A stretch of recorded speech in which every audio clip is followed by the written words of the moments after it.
मार्ग से भटके ना, क्योंकि भटकना बहुत आसान है।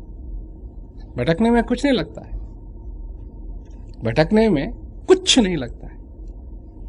यहां देखो, जब ट्रैफिक होता है, गाड़ी कोई चला रहा है, गाड़ी का एक्सीडेंट होने में क्या लगेगा? 1 सेकंड के लिए ड्राइवर अपनी आंख बंद कर ले, भड़ाक, कुछ ना कुछ हो जाए। परंतु न हो, इसके लिए मेहनत करनी पड़ती है, इसके लिए देखना पड़ता है, इसके लिए सचेत रहना पड़ता है। भटकना नहीं चाहिए। कई लोग हैं जो भटक जाते हैं, और भटक जाते हैं तो फिर ये कहा ना कि रहीमन धागा प्रेम का मत तोड़ो चटकाए, और टूटे से फिर ना मिले, मिले तो गांठ पड़ जाए। ये भी हमने देखा है। परंतु ये भी एक कृपा है कि गुरु महाराज जी आने देते हैं, याद दिलाते हैं, पर न भटकने की जिम्मेवारी मनुष्य की है।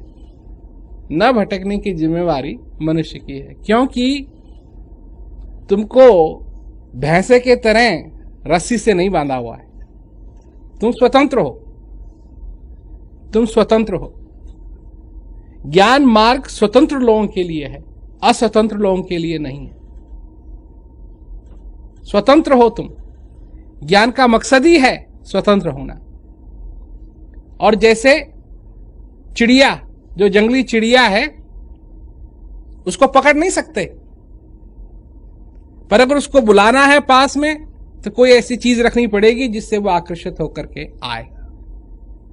उसको हुक्म नहीं दे सकते, उसको हुक्म नहीं दे सकते कि तू ये कर, तू ये कर, तू ये कर। अगर उसको पिंजड़े में बंद कर दोगे तो उसकी जो एक आकर्षण शक्ति है उस चिड़िया की, वो खत्म हो जाएगी। क्योंकि जब वो उड़ती है, जब वो चलती है, जो सुंदरता उसमें है, उसी से मन और उसी से मनुष्य प्रभावित होता है। और उसी को पिंजड़े में अगर बंद कर दोगे तो क्या रह जाएगा? मोर है ना, मोर। मोर कितना सुंदर लगता है, परंतु तब सुंदर लगता है जब वो स्वतंत्र हो। उसको अगर पिंजड़े में बंद कर दोगे तो वो सुंदर नहीं लगेगा। कुछ दिन के बाद तो बहुत ही खराब हाल हो जाएंगे। मनुष्य भी यही है। ज्ञान के मार्ग में मनुष्य को स्वतंत्रता होना चाहिए, और स्वतंत्र तुम हो, इसलिए तुम मार्ग पे चल भी सकते हो और मार्ग से हट भी सकते हो। परंतु ये तुमको ठानना है कि तुम चलना चाहते हो या नहीं चलना चाहते हो। ये तो हमेशा की बात है, हर दिन की बात है। हर दिन जब तुम उठते हो तो ये वायदा कि आज का दिन भी अच्छी तरीके से बीते, ये तुमको अपने से करना चाहिए। कि आज के दिन में तुम भटको ना, ये भी वायदा तुमको करना चाहिए।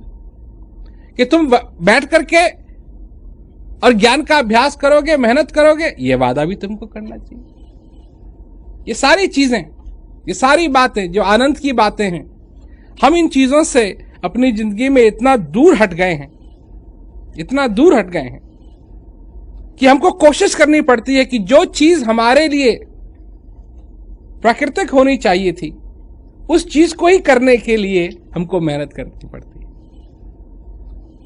तो अब जैसे कि अगर आदमी सारी रात नहीं सोया हो तो दिन में उसको सारी नींद आती रहेगी? नहीं, दिन में तो आदमी को जगना चाहिए, परंतु फिर भी क्योंकि सोया नहीं रात भर, तो सारे दिन नींद आती रहेगी। जहां उसको मौका मिलेगा वहीं वो झटका मारता रहेगा।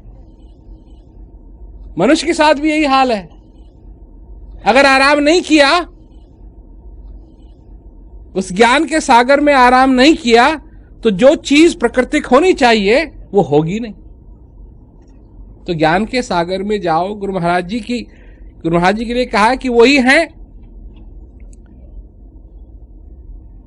एक नदी का भी उदाहरण दिया है गुरु महाराज जी के लिए। उसमें जाकर के गोता लगाओ और अपना कल्याण करो, और जो चीज जरूरी है उसको याद रखो।